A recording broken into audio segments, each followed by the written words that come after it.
Revista Espírita de 1859. Agosto, item 1. Mobiliário de além-túmulo. Extraímos a seguinte passagem de uma carta que um dos correspondentes do Departamento do Jura enviou à Sociedade Parisiense de Estudos Espíritas. Como já vos tinha dito, senhor, os espíritos gostavam da nossa velha habitação.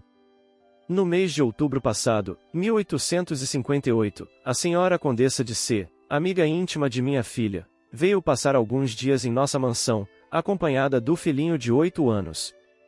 O menino dormia no mesmo apartamento que a mãe. A fim de que ele e minha filha pudessem prolongar as horas do dia e da conversa, a porta comum que comunicava seus quartos ficava aberta.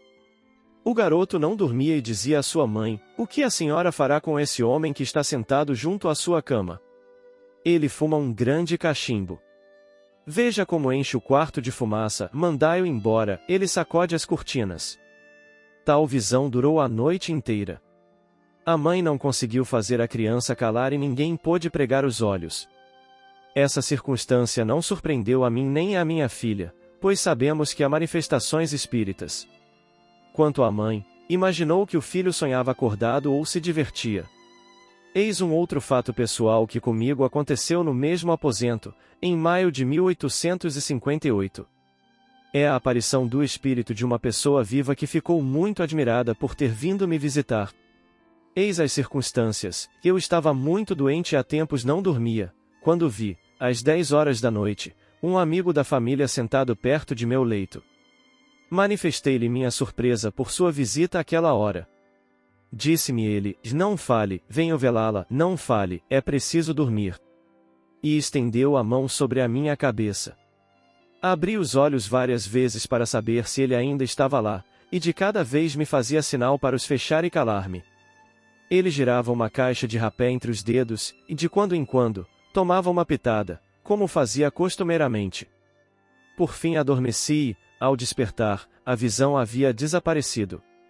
Diferentes circunstâncias me provaram que no momento dessa visita inesperada eu estava perfeitamente acordada, e que aquilo não era um sonho. Quando de fato me visitou pela primeira vez, apressei-me em agradecer-lhe. Trazia a mesma caixa de rapé e, ao escutar-me, estampava o mesmo sorriso de bondade que eu notara quando me velava. Como me garantiu não ter vindo, o que aliás não me foi difícil acreditar, porquanto não teria havido nenhum motivo que o impelisse a vir a tal hora passar a noite junto a mim, compreendi que apenas o seu espírito tinha vindo visitar-me, enquanto seu corpo repousava tranquilamente em sua casa. Os fatos de aparição são tão numerosos que seria impossível registrar todos aqueles que são do nosso conhecimento ou que foram obtidos de fontes perfeitamente autênticas. Aliás, hoje que os fatos estão explicados, e que nos damos conta exatamente da maneira por que são produzidos, sabemos que pertencem às leis da natureza e, portanto, nada tem de maravilhoso. Como já demos a sua teoria completa, apenas a recordaremos, em poucas palavras, para a desejável compreensão do que se segue. Além do envoltório corporal, exterior, sabemos que o espírito possui um outro, semimaterial, a que chamamos perispírito. A morte nada mais é do que a destruição do primeiro. Em seu estado errante o espírito conserva o perispírito, que constitui uma espécie de corpo etéreo, invisível para nós em seu estado normal. Os espíritos povoam o espaço e, se num determinado momento, o véu que nos oculta fosse levantado, veríamos uma imensa população agitar-se à nossa volta e percorrer os ares. Temo-los constantemente ao nosso lado, observando-nos, e muitas vezes, associando-se às nossas ocupações e aos nossos prazeres, conforme o seu caráter. A invisibilidade não é uma propriedade absoluta dos espíritos, muitas vezes eles se nos mostram sob a aparência que tinham em vida, e não são poucas as pessoas que, rebuscando as lembranças, não se recordem de algum fato desse gênero. A teoria dessas aparições é muito simples e se explica por uma comparação que nos é bastante familiar, e a do vapor que, quando muito rarefeito, é completamente invisível. Um primeiro grau de condensação o torna nebuloso, cada vez mais condensado passa ao estado líquido, depois ao estado sólido. Algo semelhante se opera pela vontade dos espíritos na substância do perispírito. Como já dissemos, pretendemos estabelecer apenas uma comparação, e não uma assimilação.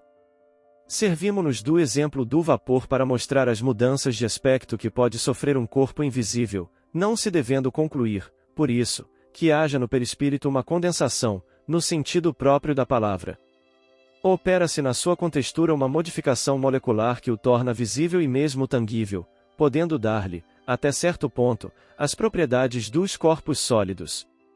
Sabemos que os corpos perfeitamente transparentes tornam-se opacos por uma simples mudança na posição das moléculas, ou pela adição de outro corpo igualmente transparente, mas não sabemos bem como fazem os espíritos para tornar visível o seu corpo etéreo. A maior parte deles não chega mesmo a dar-se conta disso, embora, pelos exemplos citados, compreendamos a sua possibilidade física, o que é suficiente para tirar do fenômeno aquilo que, à primeira vista, poderia parecer sobrenatural.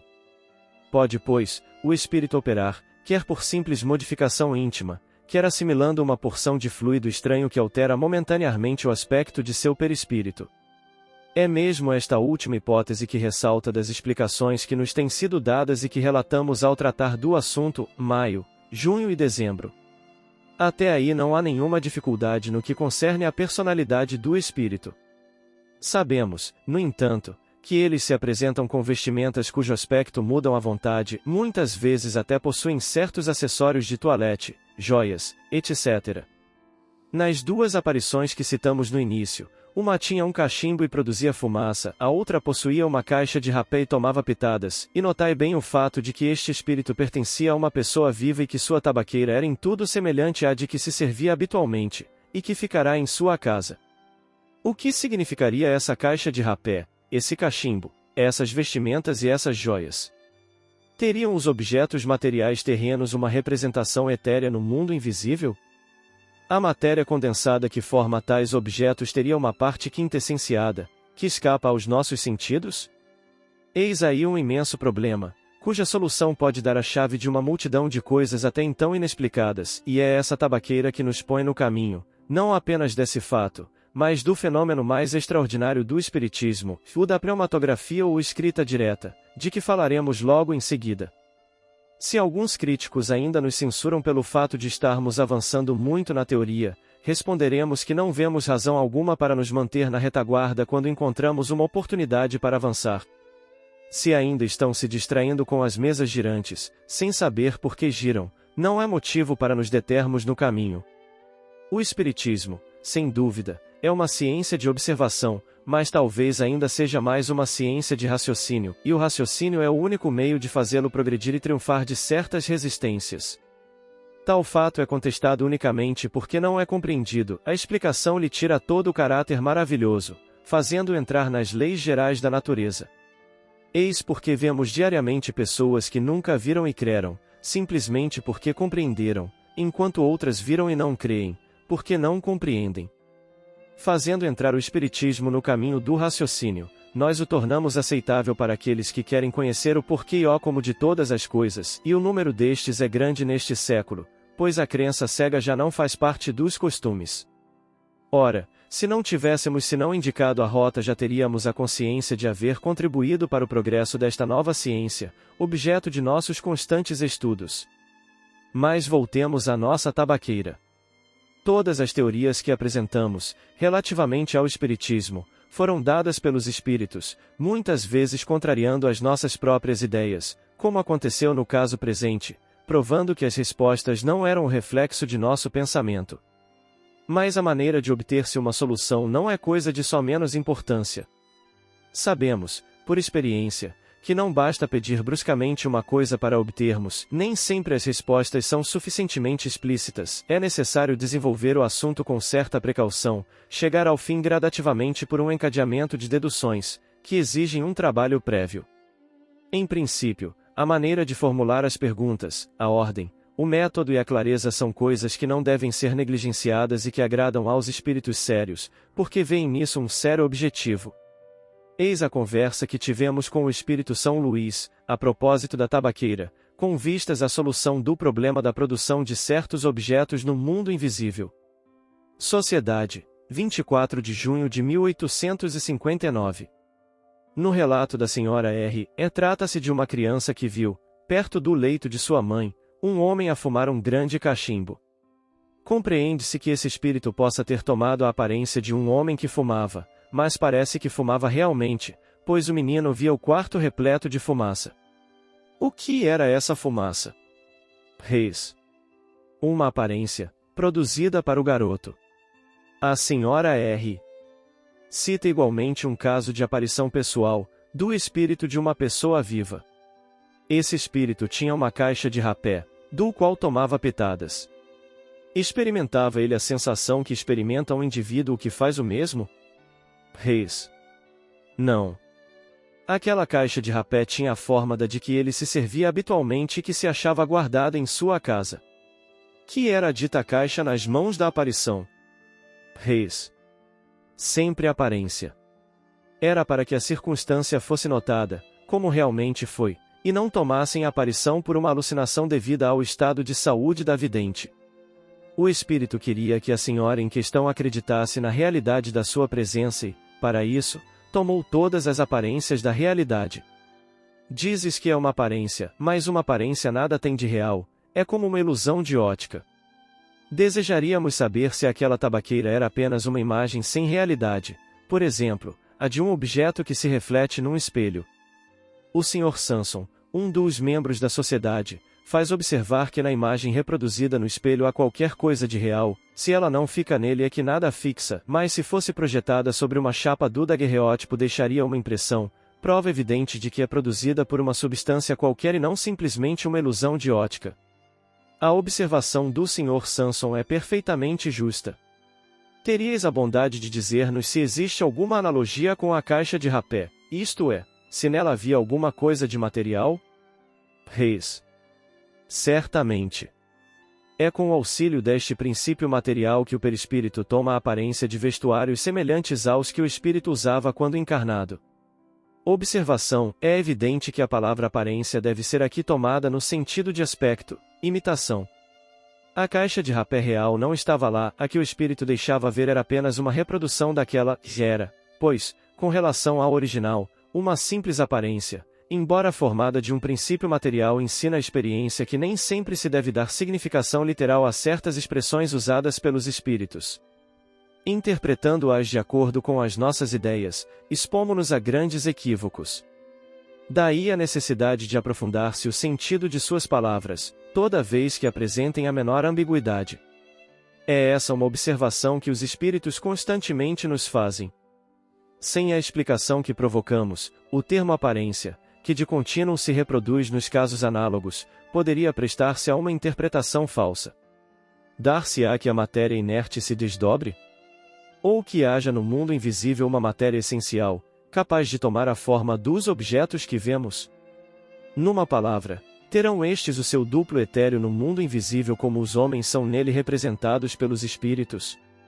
Observação: trata-se de uma teoria como qualquer outra e esse era o nosso pensamento, o espírito, porém, não a levou em consideração, o que absolutamente não nos humilhou, porque a sua explicação nos pareceu muito lógica e sustentada num princípio mais geral, cuja aplicação muitas vezes encontramos. Reis. Não é assim que as coisas se passam. Sobre os elementos materiais disseminados por todos os pontos do espaço, na vossa atmosfera, têm os espíritos um poder que estáis longe de suspeitar. Podem, pois, concentrar à vontade esses elementos e dar-lhes a forma aparente que corresponda a dos objetos materiais. Formulo novamente a questão, de modo categórico, a fim de evitar todo e qualquer equívoco: são alguma coisa as vestes de que os espíritos se cobrem? Reis. Parece que a minha resposta precedente resolve a questão. Não sabes que o próprio perispírito é alguma coisa? Resulta, desta explicação, que os espíritos fazem passar a matéria etérea pelas transformações que queiram e que, portanto, em relação à caixa de rapé, o espírito não a encontrou completamente feita, fê-la ele próprio, no momento em que teve necessidade dela. E, do mesmo modo que a fez, pôde desfazê-la. Outro tanto naturalmente se dá com todos os demais objetos, como vestuários, joias, etc. Será assim? Reis. Mas, evidentemente, a caixa de rapé se tornou tão visível para a senhora de que se trata que lhe produziu a ilusão de uma tabaqueira material. Teria o espírito podido torná-la tangível para ela? Reis. Teria. Aquela senhora poderia tê-la tomado nas mãos, crente de estar segurando uma caixa de rapé verdadeira? Reis. Sim. Se a abrisse, teria achado nela rapé? E, se o aspirasse, ele a faria espirrar? Reis. Sem dúvida. Pode, então, o espírito dar a um objeto não só a forma, mas também propriedades especiais? Reis. Se o quiser. Baseado neste princípio foi que respondi afirmativamente às perguntas anteriores. Tereis provas da poderosa ação que os espíritos exercem sobre a matéria, ação que estáis longe de suspeitar, como eu disse há pouco. Suponhamos, então, que quisesse fazer uma substância venenosa. Se uma pessoa a ingerisse, ficaria envenenada? Reis. Teria podido, mas não faria, por não lhe ser isso permitido.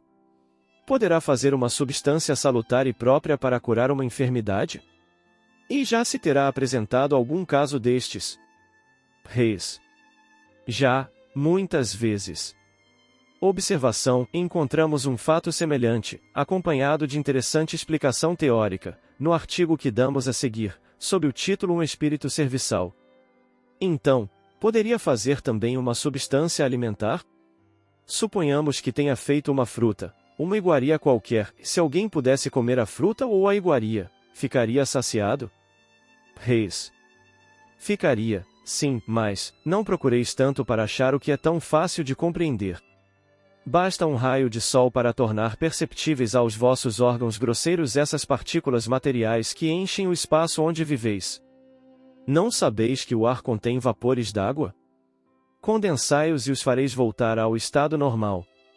Privai-as de calor e eis que essas moléculas impalpáveis e invisíveis se tornarão um corpo sólido e bem sólido e, assim, muitas outras substâncias de que os químicos tirarão maravilhas ainda mais espantosas. Simplesmente, o espírito dispõe de instrumentos mais perfeitos do que os vossos, e a vontade e a permissão de Deus. Observação: a questão da saciedade é aqui muito importante. Como pode produzir a saciedade uma substância cuja existência e propriedades são meramente temporárias, e de certo modo, convencionais? O que se dá é que essa substância, pelo seu contato com o estômago, produz a sensação da saciedade, mas não a saciedade que resulta da plenitude. Desde que uma substância dessa natureza pode atuar sobre a economia e modificar um estado mórbido, também pode, perfeitamente, atuar sobre o estômago e produzir a impressão da saciedade.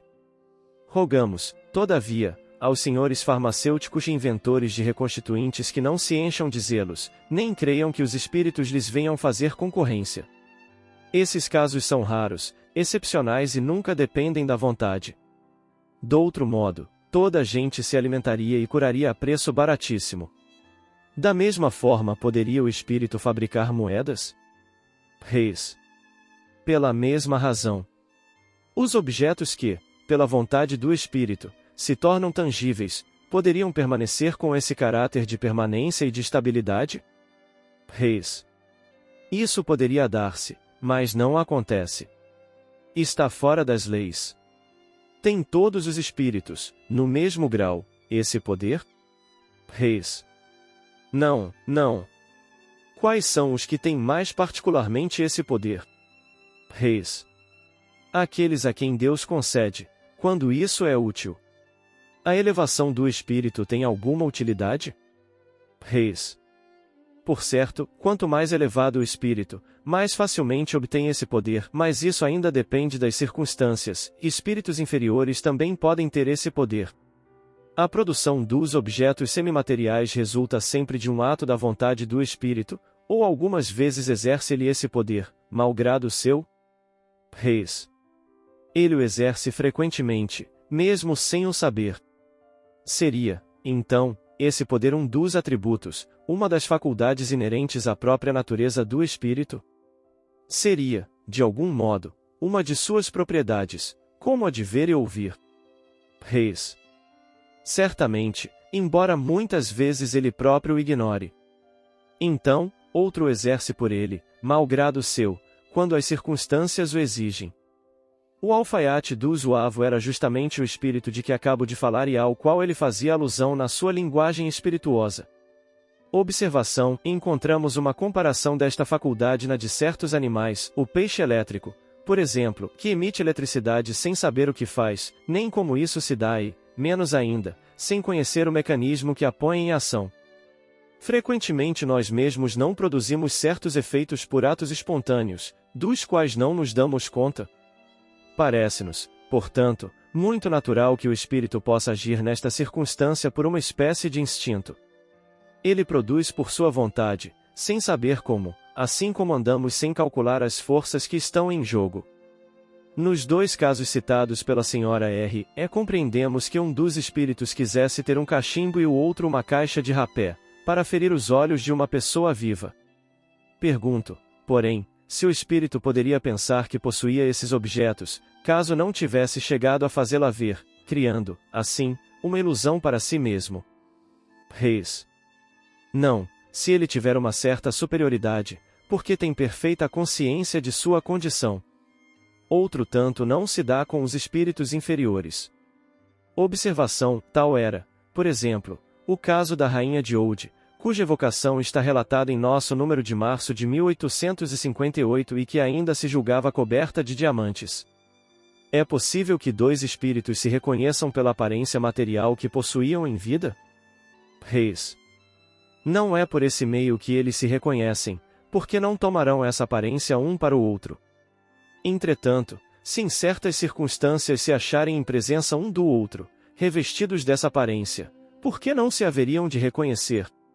Como podem os espíritos reconhecer-se em meio a uma multidão de outros espíritos, e, sobretudo, como podem fazê-lo quando um deles vai procurar longe, e frequentemente em outros mundos, aqueles que o chamam reis?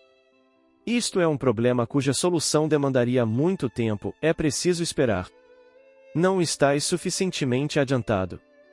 Contentai-vos, no momento, com a certeza de que assim o é, pois tendes provas suficientes.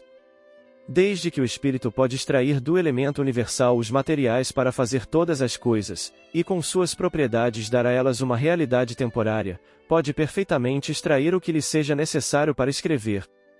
Consequentemente, isto nos dará a chave do fenômeno da escrita direta? Reis. Finalmente compreendestes. Se a matéria de que se serve o espírito não tem persistência, como não desaparecem os traços da escrita direta? Reis. Não julgueis ao pé da letra, desde o início eu não disse, e jamais, tratava-se de um objeto material volumoso, aqui são sinais grafados que convém conservar e são conservados. A teoria acima pode ser resumida desta maneira: o espírito atua sobre a matéria, da matéria cósmica universal tira os elementos necessários para formar, a seu bel prazer, objetos que tenham a aparência dos diversos corpos existentes na Terra. Pode igualmente, pela ação da sua vontade, operar na matéria elementar uma transformação íntima, que lhe confira determinadas propriedades. Esta faculdade é inerente à natureza do espírito, que muitas vezes exerce de modo instintivo, quando necessário, sem disso se aperceber. Os objetos que o espírito forma têm existência temporária, subordinada à sua vontade, ou a uma necessidade que ele experimenta. Pode fazê-los e desfazê-los livremente.